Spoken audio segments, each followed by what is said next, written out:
Indiana Jones and the Last Crusade adalah prequel dari dua edisi Indiana Jones yang telah beredar sebelumnya. Di film ini kita akan melihat sosok seorang Indy remaja dan bagaimana dia kemudian menjadi sosok yang identik dengan jaket kulit serta senjata cambuknya. Di film ini juga kita akan diperkenalkan dengan sosok ayah Indy yang menginspirasi Indiana Jones untuk menjadi arkeolog yang berdedikasi terhadap barang-barang bersejarah. Saat itu adalah tahun 1912, Indy ABG yang join ekskul pramuka dibawa menjelajah gua-gua di daerah Utah. Namun karena bandel, Indy pun terpisah dari rombongan. Ia dan temannya tiba di sebuah gua di mana di sana sedang dilakukan penggalian oleh para perampok. Para perampok itu telah menemukan salib Coronado, explorer bersejarah asal Spanyol. Si perampok itu memakai jaket kulit dan topi koboi ala Indy versi abang-abangan. Menurut Indy, barang bersejarah tersebut harusnya jadi milik museum. Maka dari itu dia pun nekat nyolong salib itu ketika para perampok sedang lengah. Namun karena serampangan, ia pun jadi ketahuan. Indy kemudian dikejar oleh para perampok itu lari keluar gua. Untung saja Indy punya kuda andalan yang menjadi tunggangannya. Indy beserta kuda lari dalam kejaran mobil para perampok. Untung saja zaman itu belum masuk zaman mobil speed balap. Di tengah jalan, mereka papasan dengan sebuah kereta api yang sedang melintas.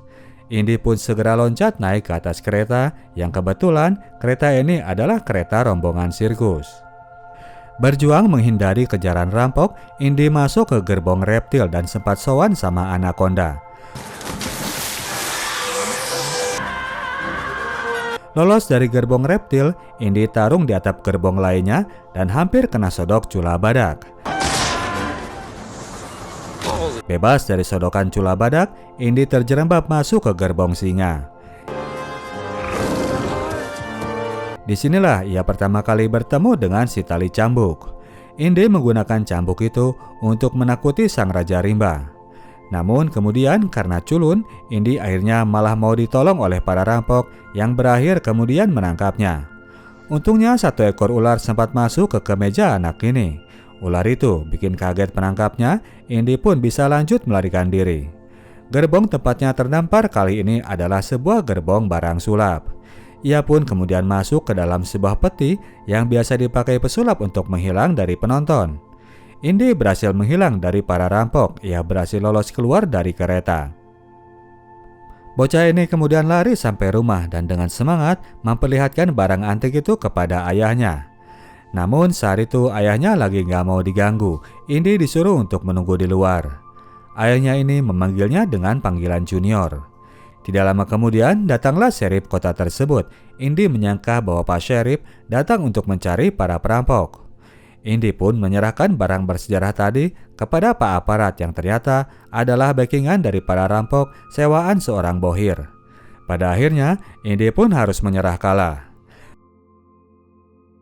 26 tahun kemudian, Indy melakukan balas dendam. Di tengah lautan Portugis, ia bertarung mencoba merebut kembali salib Coronado. Ia kekeh bahwa barang bersejarah ini harusnya berada di museum. Bertarung dengan nekat, Indy berhasil melepaskan diri dari kepungan begundal. Ia lolos dengan menjeburkan diri ke dalam laut. Sama halnya dengan sang ayah, Indy versi abang-abangan sudah becoming menjadi seorang doktor ilmu sejarah. Ia bekerja menjadi dosen arkeologi di Hunter College. Selesai melakukan pembelajaran di kampusnya, Indy kemudian menyerahkan salib itu kepada Marcus Brody, orang Museum Nasional yang selama ini jadi rekanannya. Karena absen beberapa hari nguber salib, Indy pun jadi diuber para mahasiswa yang pada belum keluar nilai ujiannya. Ia pun sembunyi di ruangan dan ngambil amplop kiriman dari Italia yang baru datang lalu kabur lewat jendela.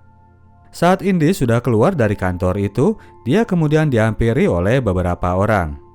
Ia kemudian dibawa untuk bertandang ke rumah Walter Donovan, seorang bohir lain yang sangat passionate dengan benda bersejarah.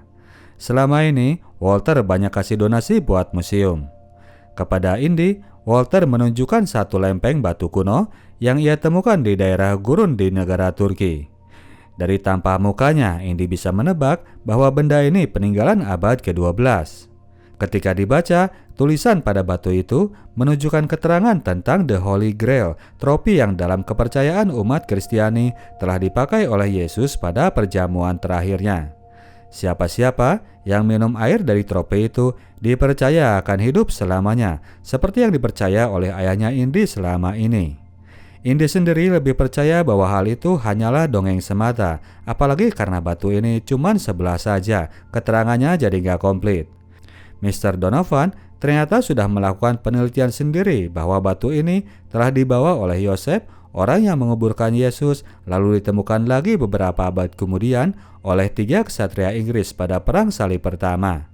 Dari keterangan yang dimiliki oleh Walter, petunjuk untuk menemukan keping kedua batu itu ada di sebuah kuburan di kota Venice, Italia. Walter sudah melakukan misi pencariannya dan sekarang orang yang selama ini ditugaskan untuk menjadi kepala proyek sudah menghilang bersama hasil risetnya. Si kepala proyek, orangnya Walter selama itu, ternyata adalah Dr. Henry Jones, ayahnya Indy. Berdua dengan Markus, Indy kemudian mendatangi rumah bokap yang sudah lama ia tidak kunjungi. Kondisi rumah itu terlihat bekas penggeledahan, bahkan semua amplop ikut dibuka. Melihat sebuah amplop, Indy jadi teringatkan dengan amplop surat yang tadi baru saja datang ke meja kerjanya. Ia pun membuka amplop itu yang ternyata berisi diary Pak Henry tentang penelitian mengenai The Holy Grail. Indy yang tadinya ogah-ogahan akhirnya jadi terdorong untuk menerima tawaran Walter dan kebetulan Markus bersedia untuk menemani. Kedua orang ini pun berangkat menuju Venice, Italia dengan dilepas oleh Walter Donovan. Tiba di kota sungai itu, mereka disambut oleh orangnya Walter yang bernama Dr. Schneider, rekan kerjanya dari Henry. Orang ini ternyata seorang wanita seksi. Indy jadinya makin semangat untuk mengikuti ekspedisi itu. Elsa Schneider cerita bahwa pada hari tersebut, ia disuruh keluar oleh Henry untuk mencari peta dan ketika balik ke perpustakaan, Henry sudah raib beserta semua kertas arsipnya. Henry cuma meninggalkan secari kertas yang gak jelas. Elsa kemudian mengajak mereka semua masuk ke ruang perpustakaan tempat biasa Henry kerja. Di sana, Indy melihat sebuah gambar yang pernah ia lihat di buku diary ayahnya. Catatan ayahnya menunjukkan bahwa mereka harus mencari angka 10 Romawi di antara angka 3 dan angka 7. Mereka pun mencari ke sekeliling dan Indy menemukan angka 10 Romawi itu dari lantai atas. Tanda X yang tertera pada lantai gedung tersebut. Dengan hati-hati, biar nggak ketahuan sama penjaga perpus, Indy kemudian mendobrak lantai itu. Ditemukanlah kemudian sebuah lubang menuju sebuah lorong bawah tanah.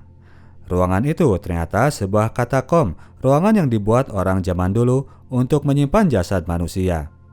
Saat Indy sedang menjelajah lorong itu, muncul kemudian 3 orang Turki yang menghajar Markus dari belakang.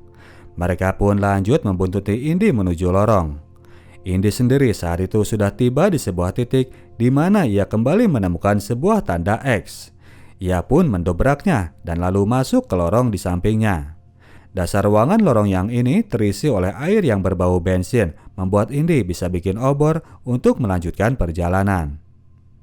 Keduanya lalu menyusuri ruangan yang merupakan jalur comberan, di mana tikus-tikus menjadi penghuni tetap ruangan itu.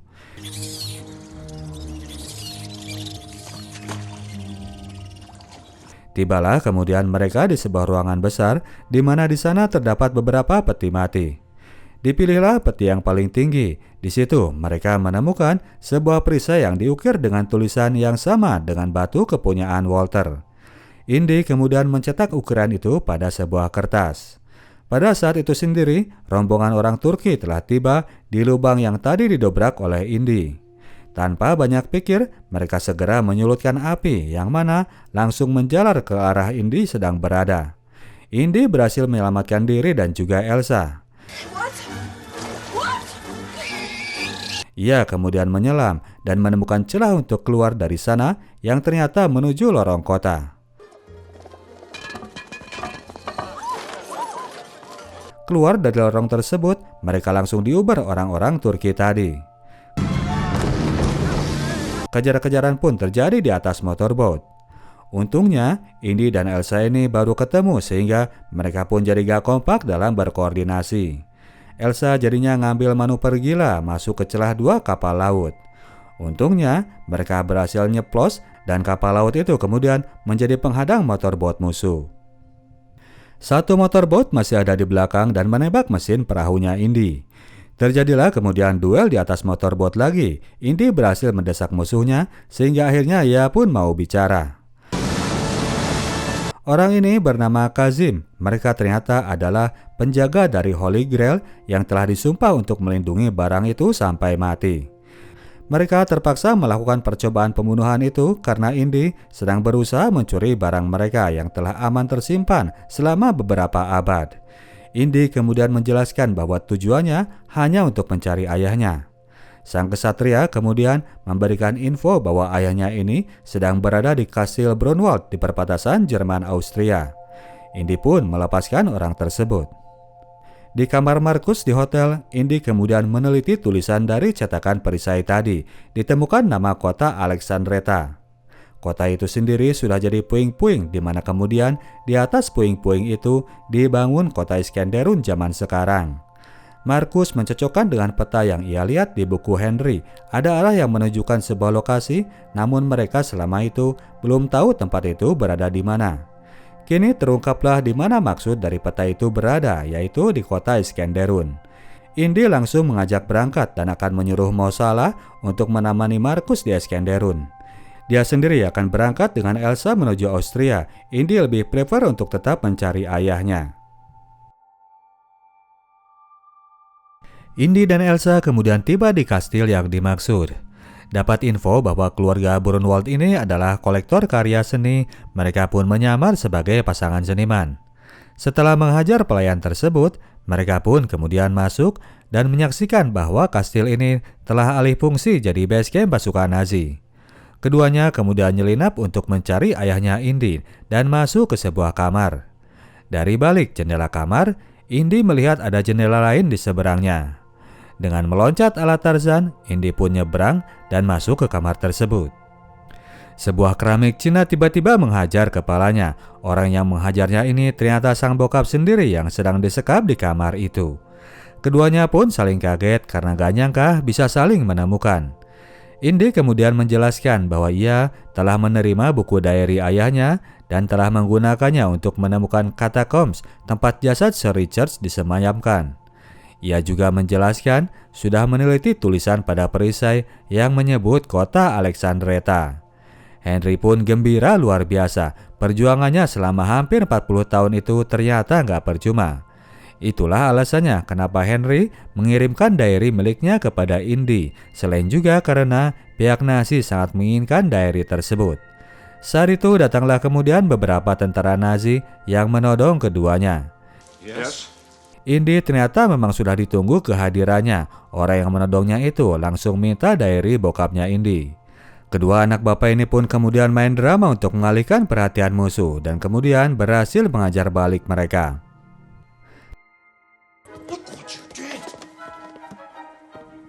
Pemandangan yang tampak berikutnya adalah Elsa yang sudah disekap oleh seorang komandan Nazi. Indy disuruh untuk menurunkan senjatanya dan segera menyerahkan diri apabila ingin cewek itu selamat. Henry menyuruh anaknya agar gak kena jebakan Batman, si Elsa ini anggota Nazi. Namun, Indy yang jomblo ini memang ternyata benar-benar lemah. Ia pun menurunkan senjatanya untuk menerima pelukan Elsa. Saat itulah Elsa dengan leluasa mengambil buku diary dari kantongnya. Si Elsa ini memang betul-betul cewek Nazi.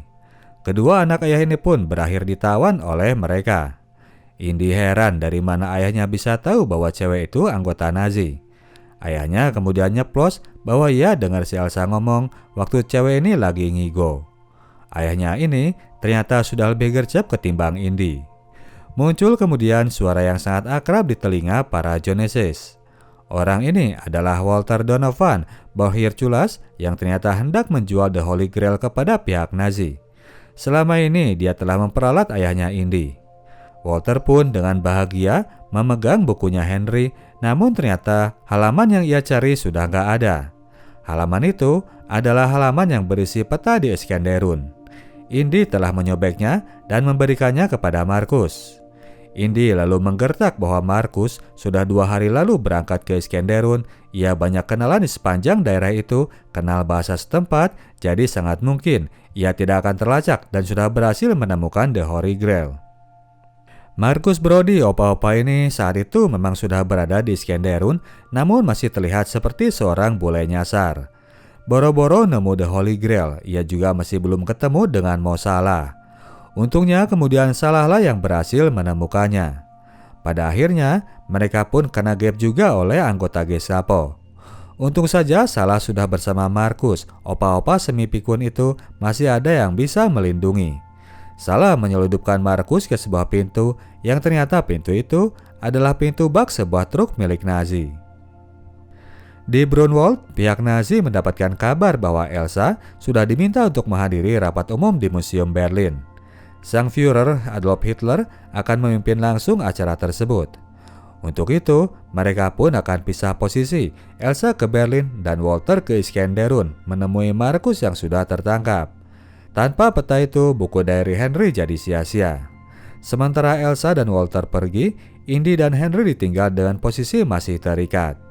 Indy teringat bahwa ia nyakuin Zippo di dalam saku jas. Ia meminta Henry untuk meraihnya. Henry berhasil mengambil lighter itu untuk memutuskan tali pengikat, namun malah kepanasan. Lighter itu jatuh ke atas karpet. Serta-merta api berkobar hingga menjalar menuju gorden. Segeralah Indy ngajak ayahnya agar kompak ngesot menghindari api. Mereka pun sampai di sebuah perapian. Gak sengaja Indy menekan sebuah panel. Panel itu membuka dinding perapian ke ruangan di sebelahnya, di mana para staf Nazi lagi sibuk ngurus administrasi. Pintu itu terus berputar sampai akhirnya seorang staf menyadari bahwa ada orang yang gak jelas dan Indy berhasil membuka ikatan tangannya. Ketika staf Nazi masuk untuk menyerang, Indy dan Henry yang sudah bebas kemudian menyusup masuk ke ruang seberang. Setelah mengambil semua barangnya, mereka mencari jalan keluar dan menemukan sebuah tangga darurat menuju sungai di belakang kastil. Indy menyalakan sebuah motorboat untuk memperdaya pasukan Nazi, lalu lari menggunakan sebuah motor tandem yang masih belum sempat di-unboxing. Lagi-lagi, Indy harus melarikan diri dari kejaran musuh. Kali ini musuhnya bukan kaleng-kaleng, serdadu Nazi dengan motor kebanggaan Jerman. Berkat keberuntungan yang selalu memayungi, Indy menghajar seorang musuh ala gladiator dan menghantam satu orang lagi hingga motornya salto ala pemain sirkus. Sementara Indy senang dan bangga, sang bokap malah benci melihat kelakuan anaknya yang ia nilai sudah bengal dan gak tahu tata krama. Tibalah kemudian mereka di persimpangan jalan antara Venice dan Berlin. Indy sendiri lebih condong menyelamatkan Markus untuk mengamankan peta, sementara Henry lebih prepare mereka ke Berlin untuk mencari diary-nya. Di buku diary-nya itu ternyata bukan hanya sekedar peta, tapi ada catatan lain mengenai jebakan Batman ketika tiba di lokasi The Holy Grail sudah tersimpan. Petunjuk untuk menaklukkan 3 jebakan itu sudah Henry catat dalam buku diary-nya. Indy senewen karena menuju Berlin sama saja dengan masuk kandang singa. Henry kekeh mereka harus segera merapat ke Berlin untuk mendahului pihak Nazi mendapatkan benda keramat itu. Kalau Nazi yang duluan mendapatkannya, akibatnya sangat membahayakan peradaban manusia. Di kota Berlin pada malam itu, pasukan Nazi sedang melakukan pembakaran terhadap buku-buku yang bertentangan dengan faham mereka. Indy dan Henry masuk di antara para pengunjung yang juga banyak dari warga sipil. Indy yang memakai seragam prajurit kemudian menyelinap dan berhasil menemukan Elsa. Indy mendesak agar Elsa mengembalikan diary milik ayahnya. Diary itu ternyata bebas dari pembakaran dan berada di saku jaket Elsa. Indy segera mengambilnya, tidak mempedulikan Elsa yang banyak main drama. Indy pun mengajak ayahnya untuk segera pergi, namun mereka tertahan oleh dorongan massa yang masuk menuju keramaian. Mereka ini hendak minta tanda tangan kepada Hitler sang junjungan. Pada akhirnya Indy pun ikut terdorong ke arah Hitler. Sang Führer terlihat kesal, tapi terlihat bahwa ia masih maklum. Ia pun mengambil buku yang sedang dipegang Indy yang ia kira minta untuk dikasih tanda tangan. Berhasil keluar dari keramaian itu, esoknya Indy dan Henry langsung datang ke airport agar bisa segera cabut dari kota Berlin. Indy asal saja ngambil penerbangan luar negeri dengan jadwal yang paling cepat dan ternyata yang ia beli adalah tiket terbang dengan memakai pesawat Led Zeppelin. Untuk sejenak Indy dan Henry bisa leha-leha menikmati suasana di dalam pesawat balon terbang itu. Sampai akhirnya dari jendela terlihat komandan Nazi datang bersama seorang awak bandara. Mereka pun masuk untuk melakukan penggeledahan dengan dalih pemeriksaan tiket. Indy segera cari akal, ia menghajar seorang pelayan lalu menyamar menjadi salah satunya. Indy berhasil lolos dari pemeriksaan namun tidak dengan Henry, si opa gaek ini kena gap oleh Pak Komandan. Untungnya Indy segera sigap, ia muncul dari belakang dan mendorongnya keluar jendela. Itulah pelanggaran buat yang gak bawa tiket, alasan Indy kepada para penumpang. The Zeppelin mulai terbang mengangkasa dan membawa The Genesis ini entah kemana. Sebagai seorang anak, Indy sebetulnya ingin bercengkerama dengan ayahnya. Sudah 20 tahun itu sejak meninggalnya sang bunda, mereka nggak pernah bicara. Namun sang ayah sendiri seringkali terlalu sibuk dengan urusannya. Ia malah memperlihatkan 3 petunjuk tadi yang ia maksudkan. Henry sendiri belum mengerti apa maksudnya. Mungkin akan jelas nanti ketika mereka sudah berada di lokasi. Tiba-tiba, Indy merasakan sebuah keanehan. Pesawat ini ternyata sedang diputar balikan agar kembali menuju arah Jerman. Segera Indy mengajak Henry keluar, menunggangi pesawat terbang darurat yang dicantol di bawah balon terbang. Tidak lama mereka terbang, muncul kemudian 2 pesawat terbang Jerman yang langsung melakukan penyerangan. Mengandalkan Henry sang ayah di kemudi senapan, ekor pesawat Indy langsung koyak karena tembakan yang tak terarah. Pesawat itu pun oleng sehingga harus melakukan pendaratan darurat. Indy melakukan landing dengan menabrakkan diri di kandang domba. Kedua ayah anak ini pun kabur bersembunyi dan mencuri mobil pemilik kandang yang sedang direparasi. Mobil ini dikejar oleh pesawat Nazi yang terus menembaki. Indy kemudian masuk ke dalam lorong dan berhasil menjebak pesawat Jerman tersebut.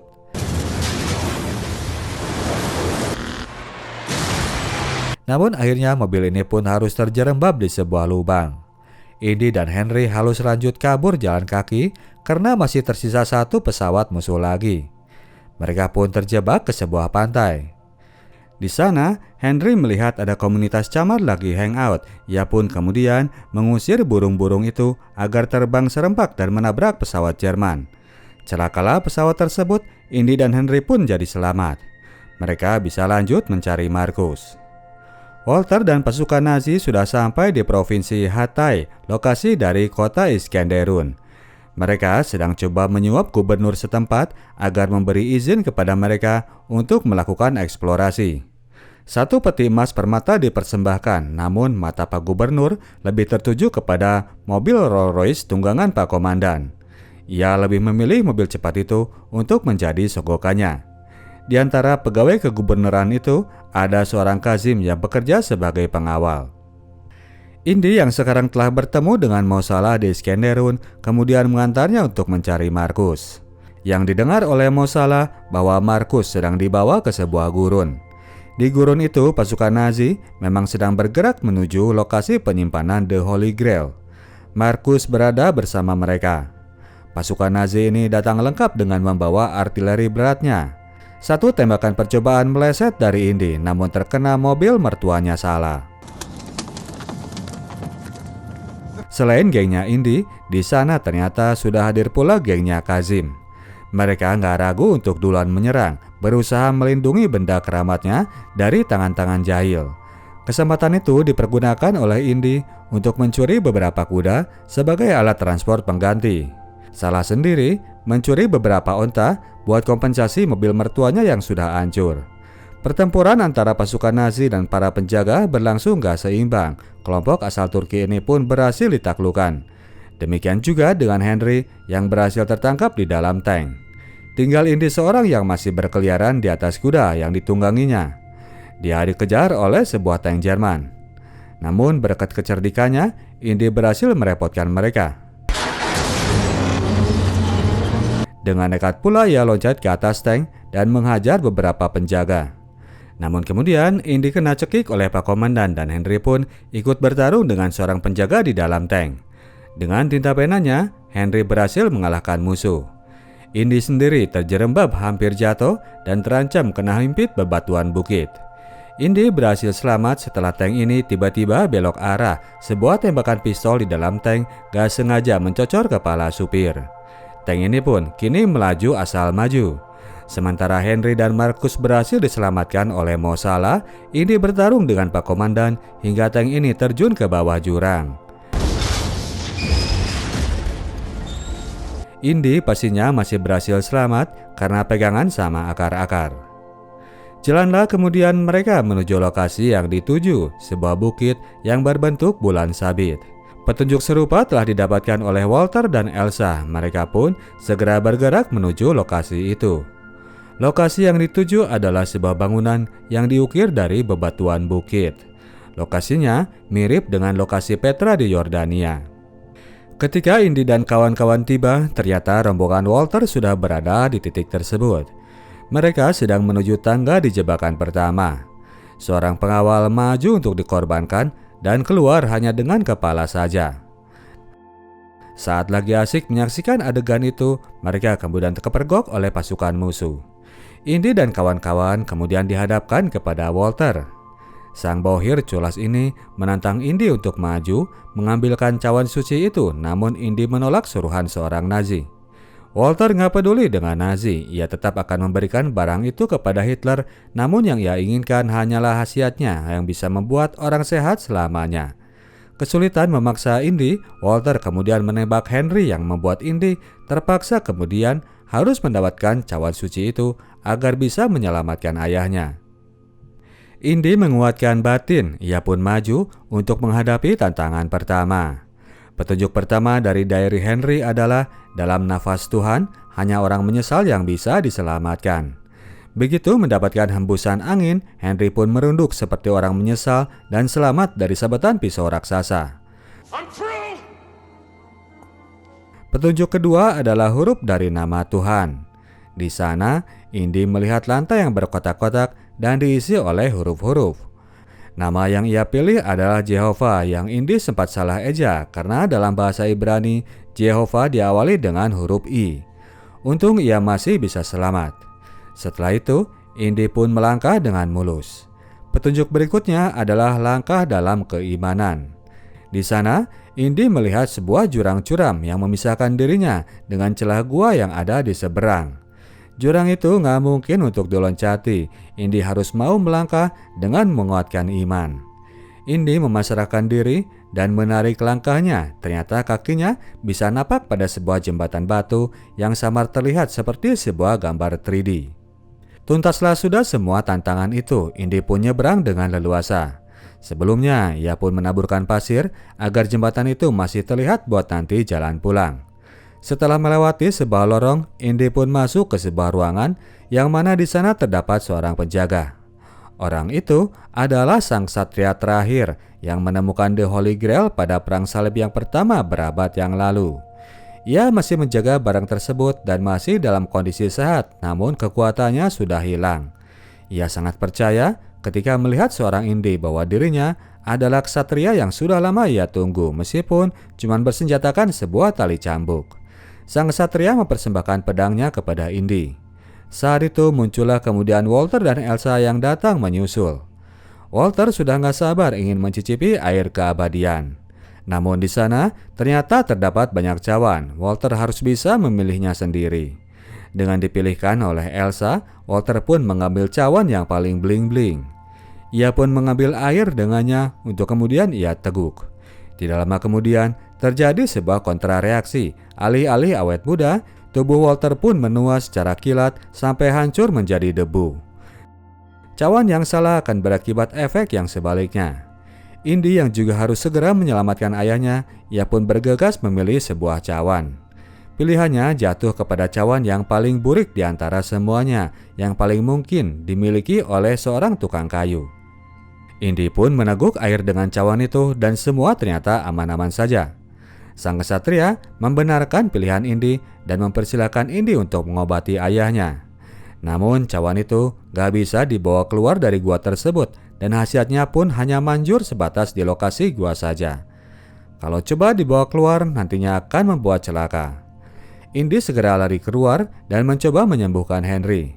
Selepas Henry meneguk air dari cawan itu, serta-merta lukanya kering dan sembuh. Ayah Indy ini ujuk-ujuk sehat seperti semula. Melihat khasiatnya yang ternyata memang sangat mujarab, Elsa jadi timbul sifat tamaknya. Ia mengambil cawan itu dan coba membawanya keluar. Serta-merta suara gemuruh datang dan retaklah landasan gua tersebut membuat Elsa jatuh ke dalamnya. Indy yang coba menyelamatkan cawan itu dicegah oleh ayahnya, diminta untuk membiarkan barang itu tetap di tempatnya. Mereka pun akhirnya bisa keluar dari dalam gua sebelum gua itu benar-benar kolaps. Sang kesatria sempat melambaikan tangan kepada mereka. Di luar, Indy meratapi kondisi gua itu yang telah mengubur sebuah benda keramat yang telah capek-capek mereka incar. Henry coba menghibur bahwa yang terpenting adalah mereka telah menemukan apa yang telah menjadi keyakinannya, bukan sekedar hanya ingin dapat sebuah trofi kebanggaan seperti yang ingin Elsa dapatkan. Yang lebih penting lagi, Henry bisa kembali menemukan hubungannya dengan Indy dan mau salah sekarang jadi tahu nama Indy sesungguhnya. Henry memanggil dengan nama Junior karena nama Indy sesungguhnya adalah Henry Jones Junior. Indiana adalah nama anjing piaraan mereka.